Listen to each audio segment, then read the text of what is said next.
Bueno, saludo a nuestra mesa de los colaboradores del martes, ya la estaba cambiando al miércoles, pero bueno, vamos hoy a discutir el tema de las campañas negativas en base a lo que discutimos la semana pasada del papel de las mentiras en la política.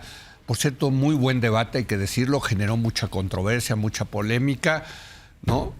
Ni modo, se tiene uno que hacer de piel muy gruesa para estar en Es la Hora de Opinar, comenzando por el conductor, ¿no? Pero así es esto. Creo que te toca comenzar a ti. A ver.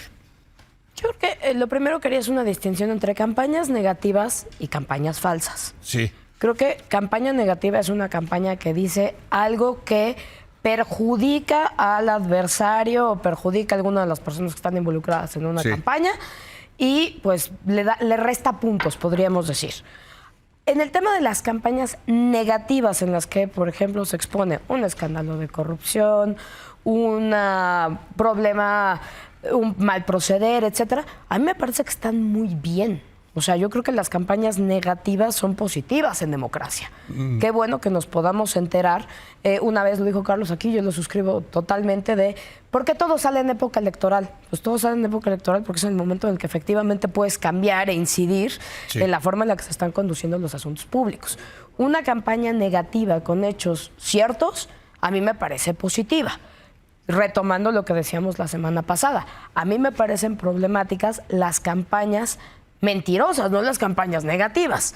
Me parece problemático una campaña que está fincada en mentiras, no tanto en que sea un hecho negativo. Ahora, hay que reconocerle mucho la congruencia al obradorismo en no querer las campañas negativas, porque esta es una historia de larga data del obradorismo con las campañas negativas. Tú la conoces, Leo. Sí. Desde la reforma de 2006-2007, siempre ha habido ahí un intento de querer prohibir las campañas negativas primero en la Constitución. No sé si te acuerdas de en algún momento ¿Están prohibidas en la Constitución? No, quedó únicamente el tema de la calumnia, que urge que lo quiten.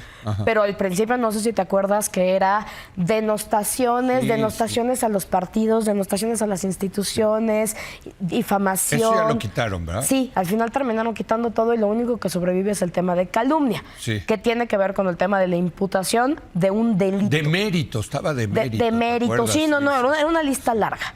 Que pues es a partir de la campaña de 2006 de Es un peligro para México. Claro. A ver, Carlos, mira, yo aparte es un tema que te gusta. Traía la distinción entre campañas negativas y campañas sucias, ¿no? Normalmente la campaña negativa lo que hace es pues sacar los cadáveres en el closet que tienen escondidos los candidatos. Que son reales. Son reales, claro. Y además, digamos, yo creo que como dice Paula, es positivo, es sacar sus trapitos sucios. Sí. Y hay una cosa, incluso te diría, ética en la campaña negativa que tiene que ver pues con informar al electorado para que pueda evaluar los aspectos que la otra campaña preferiría que no se conocieran. Precisamente porque la otra campaña preferiría que no se conocieran, es que vale la pena darlos a conocer. A mí siempre me ha parecido que quienes se oponen a las campañas negativas, pues suelen ser quienes más temen que, digamos, que le saquen sus cadáveres en el closet. Estar en contra de que se sepa algo que preferirían que permaneciera oculto. Ahora, lo que sí es importante también tomar en cuenta aquí con las campañas negativas, Leo, y esta es una, digamos, relativa regularidad empírica que se encuentra en la ciencia política, es que las campañas negativas y también las campañas sucias, ahorita pasamos a ellas, ¿no?, tienden a deprimir la participación, a desmovilizar al electorado, ¿no? Y eso me parece, es más allá de que podamos decir que están bien o están mal, es una consideración estratégica a tomar en cuenta. Eso no está comprobado del todo empíricamente. En Estados Unidos en particular. El libro de In Defense of Negativity, creo que sí lo prueba. No, bueno, pues ese ya tiene muchos años, Leo. Ha pasado mucha agua bajo el río. Pero en general, con sus excepciones, desde luego, pero en general se estima que tienden de alguna manera a hacer que la gente apague la televisión, que se desconecte y se están tirando lodo, guácala, ¿no? Incluso la encuesta que sacaba hoy Reforma que decía, la gente quiere más propuestas que críticas, ¿no? O sea, en general el ánimo del elector puede llegar a un límite en que la campaña negativa o sucia termine teniendo un efecto contrario al A deseado la que gente sea sí le desmovilizar gusta a los la guerra electores. del lodo, le encanta. Está bien que te guste, Leo, pero esto, No, esto a es mí un tema no. empírico. A mí no, pues ve este programa, aquí no. A las pruebas me remito. Exacto, Violeta. Bueno, yo Perdón, quisiera, rápido. Nada más quiere quería terminar. acabar de decir una cosa. Sí. Creo que es importante, lo podemos ahorita tomar. Las campañas sucias no son nada más campañas de mentiras o campaña de lodo. También tiene que ver con un tema de ilegalidad. Ajá. A ver, Bueno, Violeta. yo quisiera partir de un hilito que dejó suelto la vez pasada Carlos, que es el hecho de que la política es un discurso de persuasión. Y yo creo que me gustaría retomar ese punto para decir, primero, que qué buen día es hoy para retomar el tema de las campañas negativas y sucias, porque hoy nos amanecimos con la encuesta de Reforma, donde el presidente, después de 3 meses, subió 11 puntos en aprobación, Sí. después de una intensa campaña negativa, que no necesariamente fue la campaña de mentiras, pero sí una campaña de engaños. Y luego estos hashtags inflados, con dinero, etcétera, que lo único que hicieron fue fortalecerlo. Entonces, es un buen momento para pensar si están sirviendo esas campañas que no son negativas en el sentido que dice Paula de, bueno, decir la verdad que no le conviene al opositor. No, a ver, la campaña que se arma, lo que estamos llamando campañas negativas en este momento son esas campañas sucias, las que dijo Castañeda, con todo, ¿no? Y esas son las que creo que no están funcionando. Regresando al tema de la persuasión se puede hacer de 2 maneras. Tú puedes persuadir a alguien de manera racional o de manera no racional. Las maneras racionales es lo que llamamos convencer, ¿no? Por eso a la gente le gustan las propuestas, lo que estuvieron ahorita haciendo Jorge y Rosanetti. Es decir, dar argumentos. Eso es una manera de persuadir, de influir en la opinión del otro por medios racionales. Y luego hay las maneras no racionales, ¿no? Que son infundiendo miedo, rechazo, apelando al prejuicio. Eso es lo que llamamos, bueno, yo lo llamaría, siguiendo a Jason Stanley, propaganda. ¿Sí? Entonces, lo que a la gente me parece, lo que muestra esta encuesta del Reforma, esta subida en la aprobación del presidente después de 3 meses de intenso golpeteo, es que a la gente no le gustan esas campañas.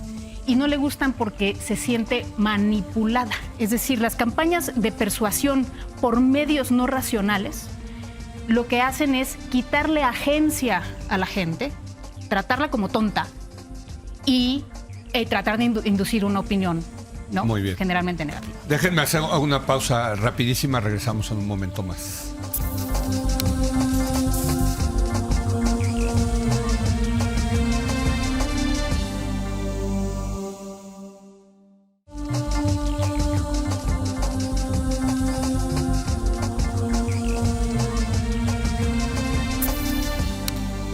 Campañas negativas, Paula Sofía.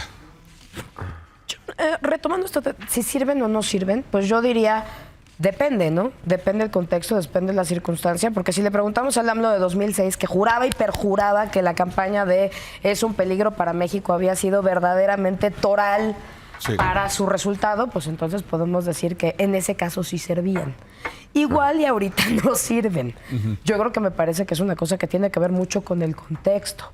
Como dice Carlos, pues de lo que se hablaba en 2006 a lo que se habla ahorita y lo que está, redes sociales, quién hace las campañas, etcétera. Creo que muchísimas cosas han cambiado y entonces hay que ver cómo influyen y si influyen. Incluso podríamos pensar ya en cosas estudios mucho más sofisticados en qué electorados sí funcionan y no funcionan.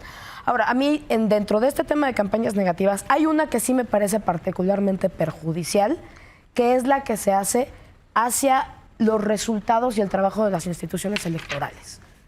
Creo que dentro de todas esas campañas en las que yo puedo decir, me parece que están amparadas en la libertad de expresión, me parece que están amparadas en el discurso, me parece que son, podríamos decir, un juego en el que se puede jugar en materia electoral, serían estas que quieren ir en contra de los resultados y tratar de decir, no nos confiamos en los resultados que sacan las instituciones electorales no son creíbles, las instituciones electorales no funcionan bien. Me parece que dentro de las campañas negativas, es negativa para absolutamente todo porque mina la confianza en las instituciones. O sea, ¿no campañas negativas al árbitro? Pues es que mina la legitimidad de los resultados de todo mundo. Pero si los árbitros son malos, en realidad... Digo, yo creo que los árbitros en México son buenos, pero imagínate que fueran malos. Entonces los hubiéramos cambiado antes. ya llegaste con estos y entonces vamos a confiar en el resultado. Carlos. A ver, dos cosas, persuasión y legalidad. Yo creo que toda campaña electoral tiene componentes de apelación emocional, de persuasión, y precisamente por esa razón retomaría algo de la semana pasada. Por eso la sinceridad no puede ser considerada en este contexto como un valor político, porque tú puedes ser muy sincero en tu intención de persuadir y en esa sinceridad decir un montón de falsedades y mentiras. Aquí, digamos, yo creo que yo no estoy de acuerdo con esta idea de que apelar a la emoción es hacer propaganda. Yo creo que toda persuasión electoral tiene un componente emocional perfectamente legítimo. Para mí la propaganda sería otra cosa de la que podemos hablar, pero en lugar de hablar de eso yo quiero hablar de lo de la legalidad, porque yo creo que las campañas sucias no son nada más de mentiras, sino también de ilegalidades. Y en este contexto puede ser absurdo, pero así lo establece la ley. Creo que el presidente, el jefe de gobierno, en fin, hay muchos actores políticos, gente que está en el poder, que está cometiendo ilegalidades al intervenir, al manifestarse abiertamente respecto al proceso electoral, al contestar lo que están diciendo candidatos o no. Yo puedo entender que nuestro modelo tenga ese absurdo, de decir no puede serlo, pero es el modelo que tenemos y violar la ley es una forma de campaña sucia. Nuestro modelo de comunicación sí está muy agotado, está muy superado, es verdad. La capacidad de hacerlo valer también, pero aún así no hay que dejar de señalarlo. Cada vez que una autoridad, un político en funciones se manifiesta sobre la elección, está violando la ley. 2 minutos, Violeta.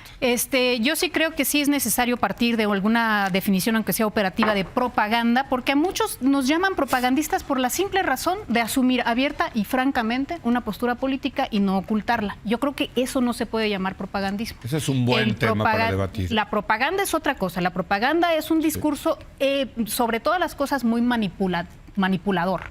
Y yo creo que la apelación a la emoción, como dice Carlos, en efecto es mucho más ubicua de lo que pensamos, ¿no? O sea, no es cierto que todo el tiempo estamos, digamos, y como dice Stanley, o sea, regresando a su definición, la propaganda es más ubicua de lo que solemos reconocer.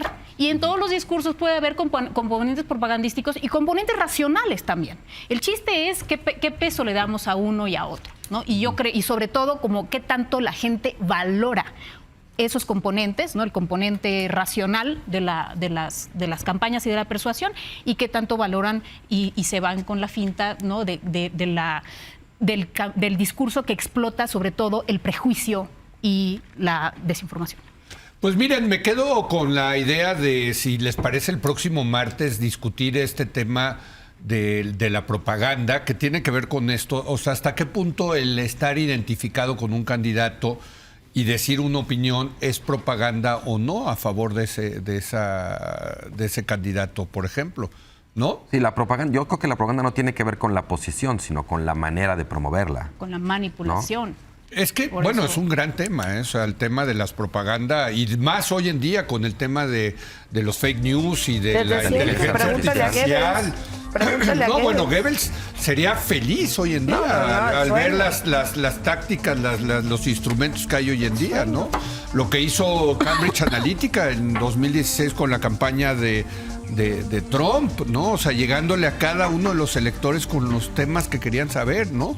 Y creo que esto es muy importante en el contexto actual de estas campañas, que por cierto mañana lo vamos a discutir. Para mí están resultando aburridísimas. Soporíferas, pero es el tema de que hayan durado 3 años. ¿No? ¿Estamos de acuerdo? Es que ya llevamos mucho tiempo en campaña. Están de verdad aburridas. Pues ojalá que la oposición se ponga las pilas para pues que yo creo que sí, la oposición tiene que ser, pero ya. Nos vemos, Violeta, Carlos, Nos vemos. Paula, gracias y gracias a usted por habernos acompañado. Muy buenas noches.